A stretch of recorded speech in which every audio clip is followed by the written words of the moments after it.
കൊട്ടാരക്കര പുത്തൂരിൽ ഒരാളെ കുത്തിക്കൊലപ്പെടുത്തി. തേവലപ്പുറം കുഴയ്ക്കാട് സ്വദേശി ശ്യാമസുന്ദറാണ് കൊല്ലപ്പെട്ടത്. ധനേഷ് എന്നയാളാണ് കൊലപാതകം നടത്തിയത്. കഴിഞ്ഞ ദിവസം രാത്രി 10-നും 12-നും ഇടയിലായിരുന്നു സംഭവം. ശ്യാമസുന്ദറിന്റെ വീട്ടിലെത്തിയ പ്രതി ധനേഷ് കത്തി ഉപയോഗിച്ച് ശ്യാമസുന്ദറിന്റെ കഴുത്തിൽ കുത്തിയ ശേഷം വീടിന്റെ കതക് പുറത്തുനിന്നും കുറ്റിയിട്ടു. കുത്തേറ്റ ശ്യാമസുന്ദർ സുഹൃത്തിനെ വിളിച്ച് വിവരമറിയിക്കുകയായിരുന്നു. ഇതിനെ തുടർന്ന് പോലീസിൽ വിവരമറിയിച്ച ശേഷം ഇയാൾ ശ്യാമസുന്ദറിന്റെ വീട്ടിലെത്തി. മരണപ്പെട്ട ശ്യാമസുന്ദറിന്റെ ഭാര്യ 4 വർഷം മുമ്പ് പ്രതി ധനേഷിനൊപ്പം പോയിരുന്നു.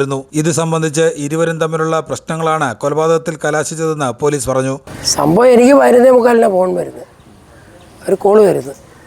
ഇതുപോലെ അടുത്തൊരു ഇത് കിടക്കുന്നത് ഞാൻ ഓടിച്ചത്. അയാളെ പുള്ളി കോൾ ചെയ്ത് പുള്ളി കോൾ എടുക്കുകയും ചെയ്ത്. പുള്ളി കോളെടുത്ത് കഥ തുറക്കാൻ പറഞ്ഞ് ഇല്ല കുഴപ്പമില്ലെന്ന് പറഞ്ഞ് ഞാൻ പറഞ്ഞ് തുറക്കാൻ പറഞ്ഞ് തുറന്നപ്പോൾ കഥ അകത്തോട്ട് പോകുന്നില്ല. അപ്പോൾ നോക്കിയപ്പോൾ വെളിയൊരു കുറ്റി കിടക്കുന്നു. ഞാൻ കുറ്റി തുറന്നപ്പോൾ ഇങ്ങനെ ബിൽഡിൽ നിൽക്കുന്നത്. അപ്പോൾ ഞാൻ വിചാരിച്ച് ഇവിടെ ആണെന്ന് ഞാൻ അറിയുന്നില്ല, വല്ല തലയിലോ വല്ല വിചാരിച്ച് ഇങ്ങനെ നിന്ന് ഉടനെ എൻ്റെ സുഹൃത്തിനെ വിളിച്ച് അപ്പോൾ വീണ്ടും പുള്ളി കഥ അടച്ചപ്പോൾ പറഞ്ഞ് ഈ പുള്ളി ഇവർ വന്നപ്പോഴത്തേക്ക് വീണ്ടും കഥ തുറക്കാൻ പറഞ്ഞ് എന്നെ പണിഞ്ഞ് ഇങ്ങനെ ഒന്ന് പറഞ്ഞു. ഞാൻ പറഞ്ഞ് വാന്ന് പറഞ്ഞ് കയ്യെ പിടിച്ച് ഞാൻ വാന്ന് പറഞ്ഞു. അപ്പോഴാണ് ഈ മറിഞ്ഞപ്പോഴാണ് ഇവിടുന്ന് ബ്ലഡ് ചീറ്റുന്നത്. അപ്പോഴത്തേക്ക് എനിക്ക് ഭയങ്കര ഇതായി. ഞാൻ പറഞ്ഞ് എൻ്റെ മോനെ വിളിച്ച് ഞാൻ പറഞ്ഞ ഒരു കൈരി എടുക്കാൻ പറഞ്ഞു, എളുപ്പം എടുത്ത് കെട്ടാൻ വേണ്ടി. അപ്പോഴത്തേക്ക് പുള്ളി ഒരു സൗണ്ട് ഉണ്ടാക്കുന്നു. അതിനുമുമ്പേ എപ്പോഴും ഇതായിട്ടുണ്ട് പടി. എന്നെ പിടിച്ചൊരു സംസാരം നടന്നു ഒരു സന്ധ്യ സമയത്ത്. ഇത്രയേ ഉള്ളൂ, ഒരു നിസ്സാര കാര്യം. ഒരു ചീത്ത വിളിക്കുന്നു, പിന്നെ പണിയും എന്ന് പറയുന്നേ ഉള്ളൂ. അല്ലെങ്കിൽ 2 അടി കൊടുത്തു കഴിഞ്ഞാൽ കാര്യം കഴിഞ്ഞു, അത്രയേ ഉള്ളൂ. പിന്നെ അതിനകത്ത് ഒരു ഇങ്ങനെ പോകുന്നു. അല്ല, പുള്ളി ഇവിടെ തന്നെ ഉണ്ടായിരുന്നു. അല്ല, പുള്ളി പറഞ്ഞില്ല.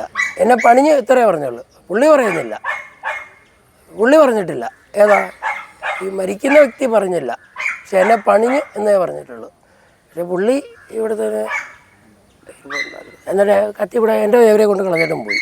എനിക്ക് പണിയാൻ തന്നെ അങ്ങ് പോയി. എൻ്റെ ഇവരെ കൊണ്ടിട്ട് അങ്ങ് പോയി. അല്ല, അതിനുമ്പേ പോലീസിനെ വിളിച്ചായിരുന്നു. പോലീസിനെ വിളിച്ചായിരുന്നു. ആരാ? അവർ സുഹൃത്തല്ല, ഞാൻ ഈ പുള്ളി സുഹൃത്താണ്. ഈ പുള്ളി ഞാനും സുഹൃത്താണ്. ഇപ്പം അവർ ഞങ്ങൾ സുഹൃത്തായിരുന്നു. പുള്ളിയുടെ വൈഫിനെ പുള്ളി വിളിച്ചുകൊണ്ടങ്ങ് പോയി. അതിൻ്റെ ഒരു വൈരാഗ്യം കാണും ചിലപ്പോൾ. പ്രതി ധനേഷിനെ പോലീസ് കസ്റ്റഡിയിലെടുത്തു.